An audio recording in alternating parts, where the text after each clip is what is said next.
नमस्कार, आप देख रहे हैं न्यूज ब्रीफ। मैं हूं आपके साथ आशा सरमाल। चलिए शुरुआत करते हैं जम्मू कश्मीर से जुड़ी खबरों की।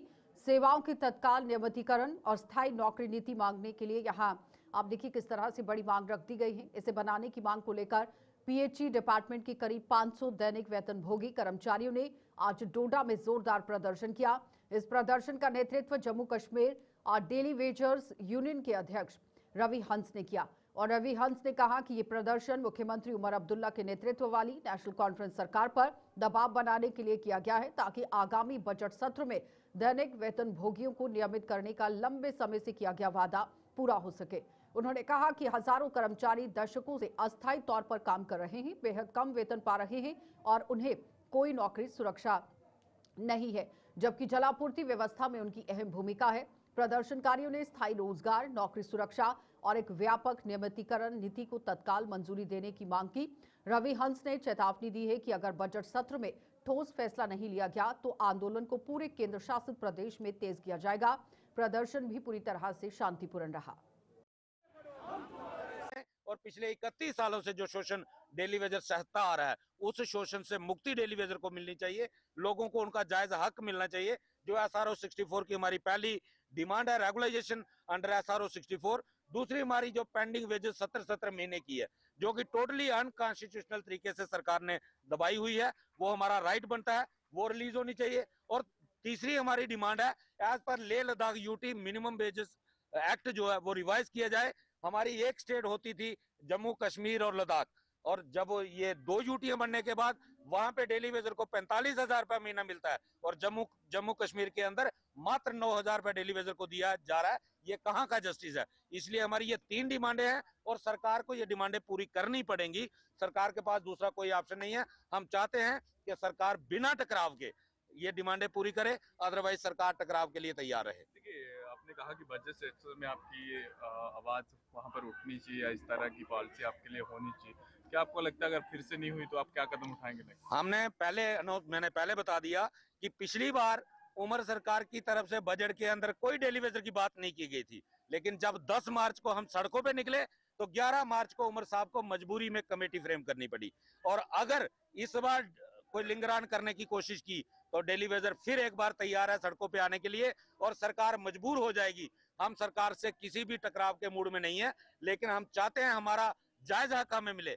सरकार अपना जिम्मेदारी समझते हुए डेली वेजर की घोषणा जो है, रेगुलाइजेशन की घोषणा जो बजट में करे, नहीं तो जैसा हमने पहले कह दिया, डेली वेजर फिर सड़कों पे उतरेगा, मंत्रियों के घरों तक भी घुसेंगे। और पिछला ट्रेलर एक हमने दिया था सीएम हाउस का पानी बंद करके, जो 24 घंटे के लिए हमने किया था, इस बार सारे मिनिस्टरों के घरों के पानी बंद होंगे। जो भी हमें करना पड़ा हम करेंगे, बिना रेगुलाइजेशन के। ये पीएच इंप्लाई वाला नहीं है। भारतीय जनता पार्टी के वरिष्ठ नेताओं ने पार्टी के वरिष्ठ नेता स्वर्ण सिंह चिब के निधन पर शोक जताया है। उनके निधन से भाजपा कार्यकर्ताओं और स्थानीय लोगों में शोक की लहर दौड़ गई है। स्वर्ण सिंह चिब के अंतिम संस्कार में सैकड़ों लोगों ने भाग लेकर उन्हें अंतिम विदाई दी। इस अवसर पर सांसद जुगल किशोर शर्मा, भाजपा के पूर्व प्रदेश अध्यक्ष रविंद्र रैना, पूर्व प्रदेश उपाध्यक्ष श्यामलाल चौधरी और उनके साथ ही भाजपा के अन्य नेता, पदाधिकारी, कार्यकर्ता, गणमान्य नागरिकों ने दिवंगत को अंतिम विदाई दी। नेताओं ने दिवंगत आत्मा को श्रद्धांजलि अर्पित करते हुए उनके योगदान को याद किया। स्वर्ण सिंह चिब को एक समर्पित भाजपा कार्यकर्ता और सामाजिक सरोकारों से जुड़े हुए व्यक्ति के रूप में माना जाता था। उन्होंने अपने जीवन में संगठन को मजबूत करने और समाज सेवा के लिए निरंतर कार्य किया था।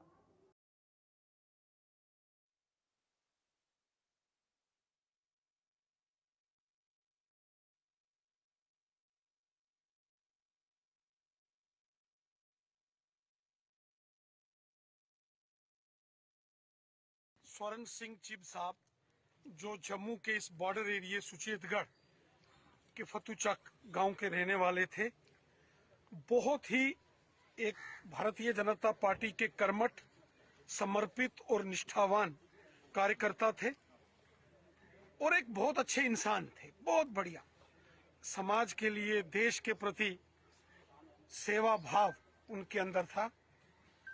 आज वो इस दुनिया को छोड़कर परलोक गमन कर गए हैं। आज हम देख रहे हैं कि सारे क्षेत्र आरएस पुरा सुचेतगढ़ में, इस सारे क्षेत्र में गम का, दुख का एक मातम चारों ओर यहाँ है। सब लोग स्वर्गीय स्वर्ण सिंह चिब साहब को श्रद्धा सुमन अर्पित कर रहे हैं। वो पार्टी के महान कार्यकर्ता थे और सामाजिक कार्यकर्ता थे। आज वो हमारे बीच नहीं रहे, लेकिन उनकी यादें हमारे दिलों में हमेशा जिंदा रहेगी।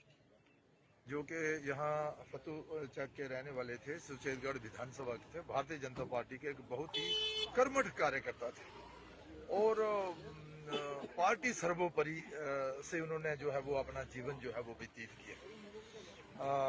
अभी उनका स्वर्गवास हो गया है और हम सब भारतीय जनता पार्टी के जितने भी सीनियर्स हैं वो सारे उनको अंतिम श्रद्धांजलि समर्पित करने के लिए जहां पहुंचे हैं। हमारे मध्य में आप देखते हैं कि भाई अरविंदर रैना जी पूर्व अध्यक्ष हैं, हमारे अध्यक्ष आज के जो है सर शर्मा जी वो भी जहां पर उपस्थित हैं, वो भी यहाँ पहुंचे। एमएलए गारूराम चौधरी जी, एमएलए श्याम चौधरी जी और हमारे राजीव भगत जी एमएलए और भी बहुत सारे सीनियर्स जो है वो जहाँ पर पहुंचे हैं। मैं भगवान से प्रार्थना करता हूँ कि भगवान उनकी आत्मा को शांति दे, अपने चरणों में रखे। उनकी कमी तो शायद ही पार्टी में पूरी होगी, लेकिन ये है कि भाई हम उनके परिवार को ये कहना चाहते हैं कि बहुत ही अच्छा जो संस्कार जो था वो उनमें था, उन्होंने आपको भी दिया है। हम सब मिलकर उनके दिखाए हुए रास्ते पर। पूर्व एमएलसी स्वर्गीय रमेश अरोड़ा की याद में जम्मू में यहां अम्फला चौक स्थित श्री हनुमान मंदिर में धार्मिक कार्यक्रम का आयोजन किया गया। मकर संक्रांति के उपलक्ष्य पर आयोजित इस कार्यक्रम में मंदिर में पूजा अर्चना कर दिवंगत की आत्मा की शांति की मन्नतें मांगी गई। कार्यक्रम में स्वर्गीय रमेश अरोड़ा की परिजन और समाजसेवी आदि शामिल हुए। उनके द्वारा जम्मू के हितों के लिए की गई जद्दोजहद को याद करते हुए उन्हें आप देखिए किस तरह से अपने जीवन में जीवित रखने का भी प्रण लिया गया।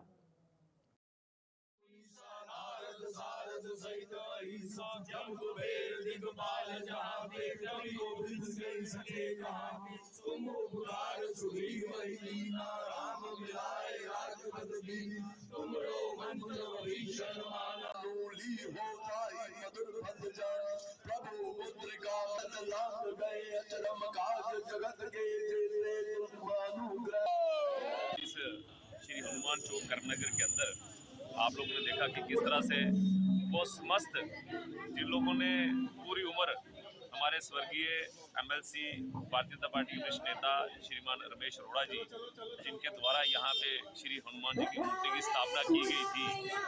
आज मंगलवार का दिन है और लोहड़ी का पर्व है। कहीं ना कहीं रमेश अरोड़ा जी की ये ख्वाहिश थी कि जम्मू कश्मीर के अंदर एक बार पुण्य दोबारा से वो सारे त्योहार जो कहीं ना कहीं लुप्त हो जा रहे हैं उनको दोबारा से वापस कैसे लाया जाए। अखिल भारतीय विद्यार्थी परिषद के पूरे भारत के प्रधान रहे। उन्होंने हमें बचपन से उंगली पकड़ के शाखा लेके गए थे हमें, तो उनका हमारे दिल में बहुत आदर है। और रमेश जी जो हैं उन्होंने हमको कई वक्त प्रेरणा दी, उनको हमारा मार्गदर्शन किया। आज भी ये जो प्रोग्राम है रमेश अरोड़ा जी के याद में मनाया जा रहा है, क्योंकि उन्होंने ये जो मंदिर बनाया और उनकी प्रेरणा की वजह से आज हम यहाँ पे हैं।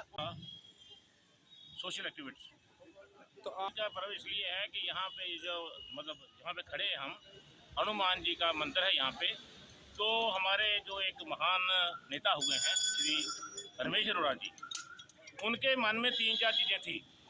एक थी कि जम्मू से प्यार, डोगरों से प्यार, हिंदुस्तान से प्यार और उसी को लेकर अपने कल्चर से प्यार, उसी चीज़ को लेके उन्होंने अपना जीवन इसमें लगाया और हर जगह हर पूरी जदोजहद की पूरी अपनी ज़िंदगी में कोशिश करें कि हर साल जो उनका बताया हुआ मार्ग है उस पर चलें और चलते हुए हम जम्मू के रिवाइवल के लिए, डोगरों के रिवाइवल के लिए, अपने कल्चर के रिवाइवल के लिए हम लोग सब इकट्ठे होके ये सारे त्यौहार मनाएं और कोशिश करेंगे बाकी बड़े त्यौहार। जिला प्रशासन कठुआ ने शहर में बढ़ते हुए अतिक्रमण को लेकर सख्त रुख अपनाया है। दुकानदारों को साफ चेतावनी दी गई कि नियमों का उल्लंघन किसी भी सूरत में बर्दाश्त नहीं किया जाएगा। अतिक्रमण की लगातार मिल रही शिकायतों का संज्ञान लेते हुए जिले के अतिरिक्त उपायुक्त विश्वजीत सिंह ने आज शहर के प्रमुख बाजारों का दौरा किया। इस दौरान उन्होंने दुकानों के बाहर अवैध रूप से रखे गए स्मार्ट फुटपाथों पर कब्जा और तय मानकों की अनदेखी पर नाराजगी जताई। एडीसी ने दुकानदारों को निर्देशित किया है कि वे प्रशासन द्वारा निर्धारित नियमों का सख्ती से पालन करें और आम जनता की आवाजाही में बाधा न बने। उन्होंने कहा कि चेतावनी के बावजूद अगर किसी ने नियम तोड़ने की कोशिश की या उसके खिलाफ यहां पर जाने की कोशिश हुई तो जुर्माना भी, सामान जब्ती और अन्य सख्त कार्रवाइयां अमल में लाई जाएंगी। बाहर नहीं निकालना आपसे, ठीक है। लोगों ने अपना सामान जो फुटपाथ पे रखा हुआ था, तो हमारी लोगों से यही रिक्वेस्ट है कि फुटपाथ चलने के लिए है, लोगों की सहूलियत के लिए है, इसको अपनी दुकानों के बाहर जो सामान डिस्प्ले करते हैं उसके लिए इसको इस्तेमाल में ना है। हम बिल्कुल रिक्वेस्ट कर रहे हैं सभी दुकानदारों से, सभी रेडी फड़ी वालों से कि फुटपाथ को फुटपाथ के लिए ही इस्तेमाल में आना चाहिए और उसी के लिए अपना जो भी सामान उन्होंने बाहर डिस्प्ले किया है वो कृपया करके आप अपनी अपनी दुकानों के अंदर ही रखें। ग्राहक जो है वो आपकी दुकान देख के भी आपके सामान को खरीदने आ जाएगा। वैसा नहीं है कि बाहर उसको डिस्प्ले करके कोई ज़्यादा प्रमोशन या कुछ ऐसा होता है। तो इनसे रिक्वेस्ट यही है कि वो सामान अपना अंदर रखें। नेक्स्ट टाइम से ऐसा होगा कि किसी का भी सामान जो है वो फुटपाथ पे ऐसा कुछ मिला तो बिना किसी नोटिस के, बिना किसी म्यूनसिपल जो काउंसिल की टीम है वो उसको जब्त करेगी और फिर हैवी पेनल्टी भी लोगों को फेस करनी पड़ सकती है। फूड सेफ्टी लीगल मेट्रोलॉजी के लिए अधिकारी आपके साथ हैं, क्या संयुक्त अभियान है, क्या कुछ इसमें कवर जितना भी खाने पीने की दुकानें हैं या जो भी हम नाप तोल का सामान होता है तो जो लीगल मेट्रोलॉजी वाले हैं वो वेइंग मशीन्स को भी चेक कर रहे हैं और जो फूड सेफ्टी वाले हैं उनको भी ये हिदायत है कि पनीर वाली आइटम्स अगर कहीं स्वीट्स हैं या कुछ ऐसा खाने पीने का सामान है या कोई जो चीज़ें फ्राई होती हैं, जो तेल इस्तेमाल होता है वो बार बार ना इस्तेमाल हो, उसकी भी चेकिंग करें। और उसका भी मैंने इनको सैम्पलिंग के लिए कहा है, ये सैंपल उठाएंगे और सैंपल चेकिंग के लिए जाएंगे। अगर कोई ऐसी चीज़ पाई जाती है तो उनके ऊपर भी काफ़ी जो है हम सख्ती से निपटेंगे और उसको जो भी एज़ पर हमारा जो फूड सेफ्टी एक्ट है उसके। District legal services authority Jammu ने 16 राष्ट्रीय राइफल्स के द्राबा मुख्यालय में वीर परिवार सहायता योजना 2025 पर एक जागरूकता कार्यक्रम का आयोजन किया।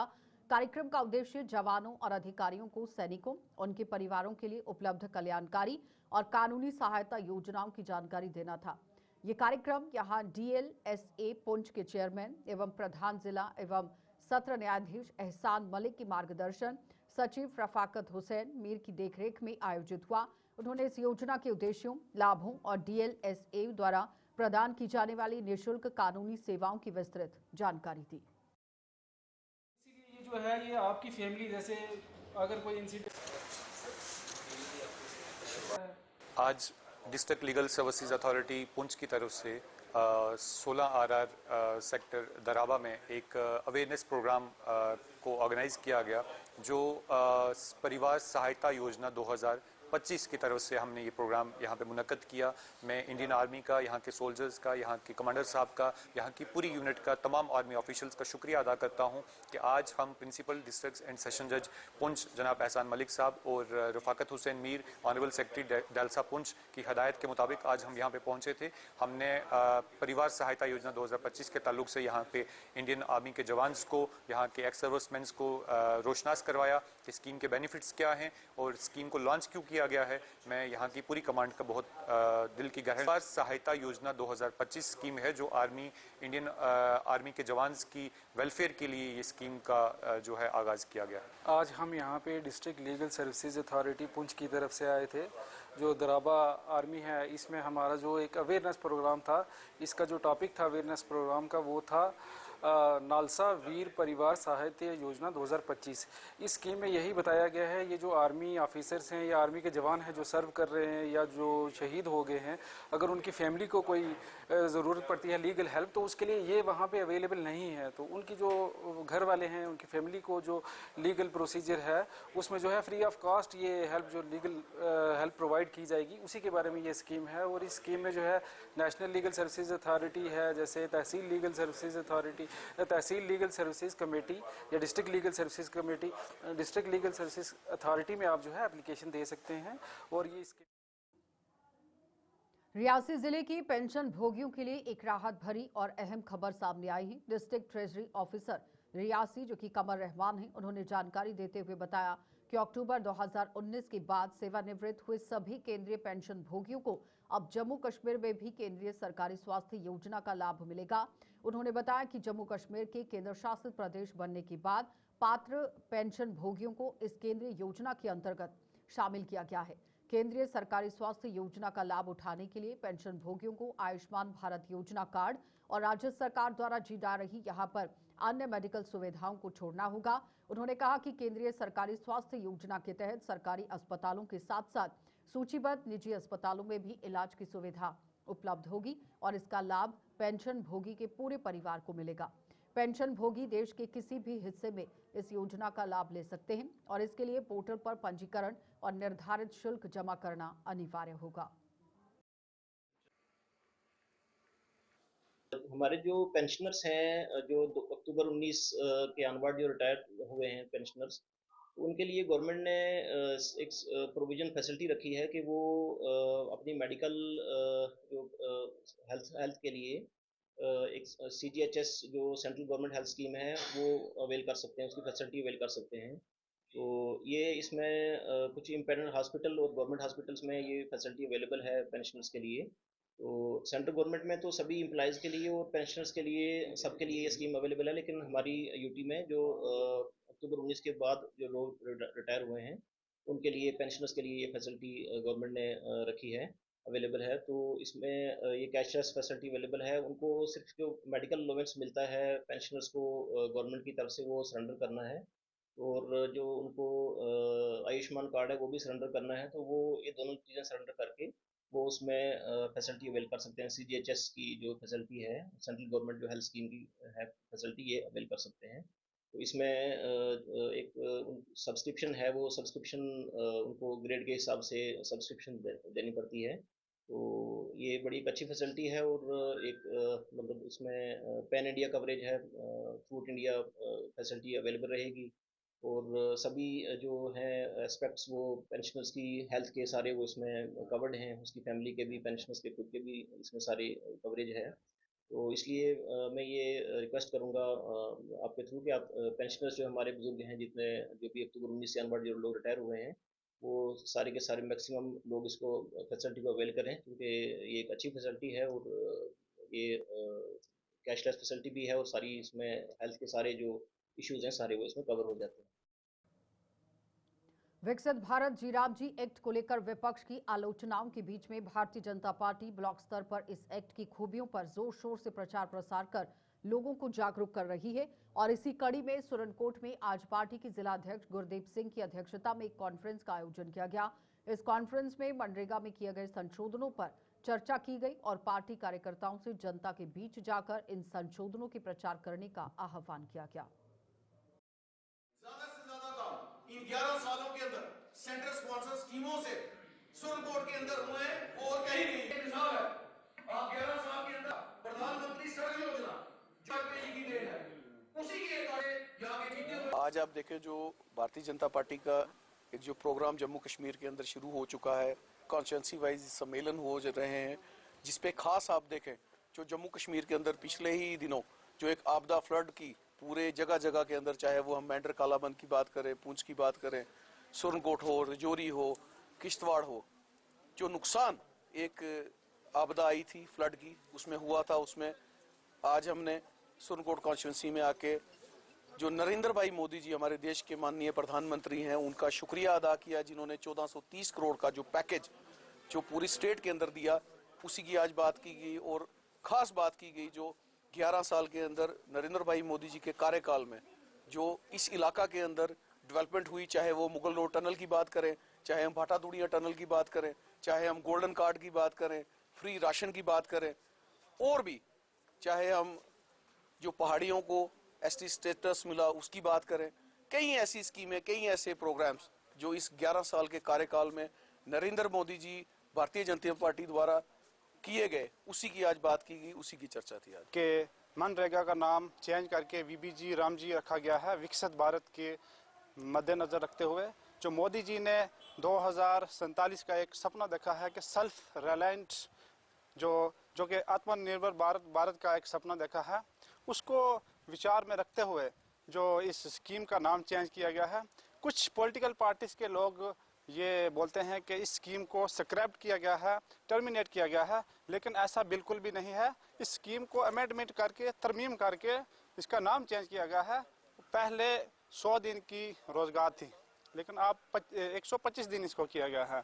और इससे ये फ़ायदा होगा, इसमें अकाउंटेबिलिटी होगी और मॉनिटरिंग सिस्टम होगा इसमें, और साथ ही साथ में 125 दिन, जो 100 दिन से 125 दिन किया गया है। और पिछली सरकारों ने जो व्यवहार किया उसकी हमें अनदेखी देखने को मिलती है कि हम गरीबों को जो है वो अनदेखा किया गया। और जो मौजूदा सरकार हमारी यहाँ बैठी है उसने जो वादे किए थे वो वादे पूरे नहीं किए। उसी के तहत मोदी जी का हम शुक्रिया अदा करना चाहते हैं कि डिजास्टर मैनेजमेंट के लिए जो 1430 करोड़ रुपया उसने स्टेट गवर्नमेंट को दिया है वो सही जगह लगे।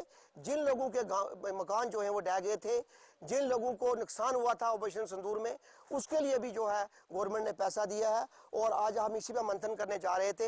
हमारे जिला प्रेसिडेंट जो गुरदीप सिंह खालसा साहब यहाँ आए थे और लोगों को अवेयर कराया गया कि BBG राम जी जो स्कीम है वो कितनी जो है फ्रूटफुल यहाँ रहेगी। और लोगों ने भी माना है कि वाकया बीजेपी जो कहती है वो करके दिखाती है। तो कुछ पार्टियां इसको गुमराह करने की कोशिश करती हैं हमारे लोगों को। आपने गुमराह नहीं होना है और एक होकर रहना है। प्रधानमंत्री हमेशा जो है हमारे साथ हैं। और वो जिला कठुआ की आज एक निजी अस्पताल में निःशुल्क नेत्र जांच शिविर का आयोजन किया गया, जिसमें बड़ी संख्या में लोगों ने भाग लिया। और शिविर में अनुभवी यहाँ नेत्र रोग विशेषज्ञों की टीम ने मरीजों की आंखों की जांच की और उन्हें आवश्यक परामर्श दिया। जांच के दौरान मोतियाबिंद से पीड़ित मरीजों की पहचान की गई, जिनका अस्पताल प्रबंधन की ओर से निःशुल्क ऑपरेशन किया जाएगा। शिविर का मुख्य उद्देश्य ग्रामीण शहरी क्षेत्रों के आर्थिक रूप से कमजोर लोगों को बेहतर नेत्र स्वास्थ्य सुविधाएं उपलब्ध कराना था। कठुआ के डीसी राजेश शर्मा ने इस पहल की सराहना करते हुए कहा कि ऐसे शिविरों से समय पर बीमारी की पहचान हो जाती है और इलाज भी संभव हो पाता है।